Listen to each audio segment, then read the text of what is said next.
जय श्री कृष्णा, हरे कृष्णा कृष्णा कृष्णा हरे हरे, राधे राधे। स्वागत है आपका हमारे अपने चैनल अद्भुत गोपाला में। शुरू करते हैं आज का गीता का पहले अध्याय का महात्म्य। ओम नमो भगवते वासुदेवाय नमः। एक समय पार्वती जी ने भगवान शिव से पूछा, किस ज्ञान के बल से आपको संसार के सब लोग शिव कहकर पूछते हैं? वृक्षाला ओढ़े, सब अंगों में शमशानों की विभूति लगाए, गले में सर्प और नरमुंडों की माला पहने हुए हो, इनमें तो कोई भी पवित्र नहीं है। फिर आप किस ज्ञान से पवित्र माने जाते हो? यह आप कृपा कर मुझे बताइए। श्री महादेव जी बोले, हे प्रिय, सुनो, गीता ज्ञान को हृदय में धारण करने से मैं पवित्र माना जाता हूँ और इस ज्ञान से मुझे बाहर के कर्म भी नहीं व्यापते। तब पार्वती जी ने कहा, हे भगवान, जिस गीता ज्ञान की आप ऐसी स्तुति करते हैं, उसके सुनने से या श्रवण करने से कोई कथार्थ भी हुआ है कभी? तब श्री महादेव जी ने कहा, इस ज्ञान को सुनकर बहुत से जीव कृतार्थ हुए हैं और आगे भी होंगे। मैं तुमसे एक पुरातन कथा कहता हूँ, तुम सुनो। एक समय पाताल लोक में शेषनाग की सैया पर श्री नारायण जी ने नैन मूंद कर आनंद में मग्न थे। उस समय भगवान के चरण दबाते हुए श्री लक्ष्मी जी ने उनसे पूछा, हे प्रभु, निद्रा और आलस्य तो उन पुरुषों को व्यापता है जो पुरुष तामसी हैं, फिर आप तो तीनों गुणों से अतीत हो। तब श्री विष्णु जी ने बोला, आप जो नेत्र मूंद रहे हो, ये मुझको बड़ा आश्चर्य है। श्री नारायण जी बोले, हे लक्ष्मी, मुझको निद्रा आलस्य नहीं व्यापता। एक शब्द रूप जो भगवत गीता है, उसमें जो ज्ञान है उसके आकार रूप है। जैसे यह गीता शब्द रूप अवतार है, इस गीता में यह अंग है। 5 अध्याय मेरा मुख है, 5 अध्याय मेरी भुजा है, 11वां अध्याय में हृदय और मन है, 16वां अध्याय मेरा उदर है, 17वां अध्याय मेरी जंघा है, 18वां अध्याय मेरे चरण हैं। गीता के सब श्लोक ही मेरी नाड़ियाँ हैं और जो गीता के अक्षर हैं वही मेरे रोम हैं। ऐसा मेरा शब्द रूपी जो गीता ज्ञान है, उसी के अर्थ में हृदय में विचार करता हूँ और बहुत आनंद को प्राप्त होता हूँ। लक्ष्मी जी बोली, हे नारायण, जब श्री गीता जी का इतना ज्ञान है तो उसको सुनकर कोई जीव कृतार्थ भी हुआ है? सो मुझसे कहिए। तब श्री नारायण जी ने कहा, हे लक्ष्मी, गीता ज्ञान को सुनकर बहुत से जीव कृतार्थ हुए हैं, आप भी सुनो।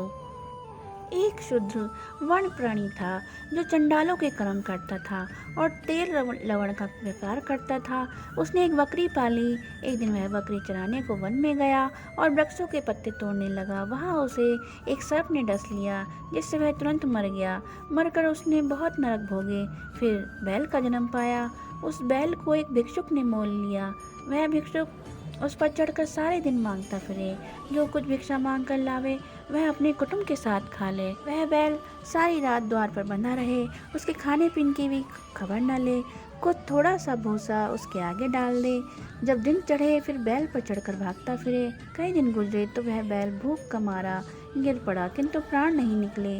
नगर के लोग देखा करें उसे, कोई तीर्थ का फल दे, कोई व्रत का फल दे, तब भी उस बैल के प्राण नहीं छूटे। एक दिन गणिका आई। उसने लोगों से पूछा, ये कैसी भीड़ है? तो उसने कहा कि इसके प्राण नहीं निकलते, अनेक पुण्यों का फल दे रहे हैं तो भी इसकी मुक्ति नहीं हो रही है। तब गणिका ने कहा, मैंने जो कर्म किया है उसका फल मैंने इस बैल के निमित्त कर दिया है। इतना कहते ही बैल की मुक्ति हो गई। तब बैल ने एक ब्राह्मण के घर में जन्म लिया। पिता ने उसका नाम सुशर्मा रखा। तब वह बड़ा हुआ तो पिता ने उसको विद्यार्थी किया। तब उसके पिछले जन्म की सुधि रही थी। यह अति सुंदर हुआ। इसने एक दिन मन में विचार किया कि जिस गणिका ने मुझे बैल की योनि से छुड़ाया था, क्यों न मैं उसके दर्शन करूं। बिरपर चलते चलते गणिका के घर गया और कहा, क्या तुम मुझे पहचानती हो? गणिका ने कहा, मैं नहीं पहचानती, आप कौन हैं? मेरी तेरी पहचान क्या है? तू विप्र और मैं वैश्या। तब विप्र ने कहा, मैं वही बैल हूँ जिसको तुमने अपना पुण्य दिया था। तब मैं बैल की योनि से छूटा था, अब मैं विप्र के घर जन्मा हूँ। तू वह अपना पुण्य बता। गणिका ने कहा, मैंने अपने जाने कोई पुण्य नहीं किया, परंतु मेरे घर में एक तोता है, वह सवेरे कुछ पढ़ता है, मैं उसको वाक्य सुनती हूँ। उस पुण्य का फल मैंने तेरे निमित्त दिया था। तब विप्र ने तोते से पूछा कि तू सवेरे सवेरे क्या पढ़ता है? तोते ने कहा, मैं पिछले जन्म में एक विप्र का पुत्र था। पिता ने मुझे गीता के पहले अध्याय का पाठ सिखाया था। एक दिन मैंने कहा, मुझको गुरु ने क्या पढ़ाया? तब गुरु जी ने मुझे श्राप दिया कि तू सूआ हो जा। तब से मैं सूआ हुआ। एक दिन फंदक मुझे पकड़ के ले गया। एक विप्र ने मुझे मोल ले लिया। वह विप्र भी अपने पुत्र को गीता का पाठ सिखाता था। तब मैंने भी यह पाठ सीख लिया। उसी दिन विप्र के घर में चोर घुस पड़े। उसको दंत तो प्राप्त हुआ, किंतु वह मेरा पिंजरा उठा लाए। उनकी ये गणिका मित्र थी, वह मुझे इसके पास ले आए।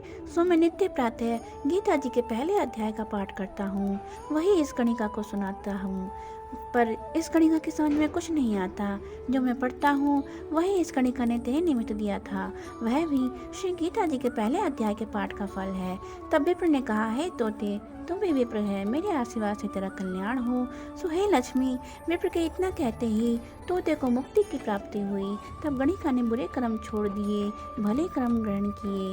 नित्य प्रतिदिन स्नान करके श्री गीता जी के प्रथम अध्याय का पाठ करे, इससे उसको भी मुक्ति की प्राप्त हुई।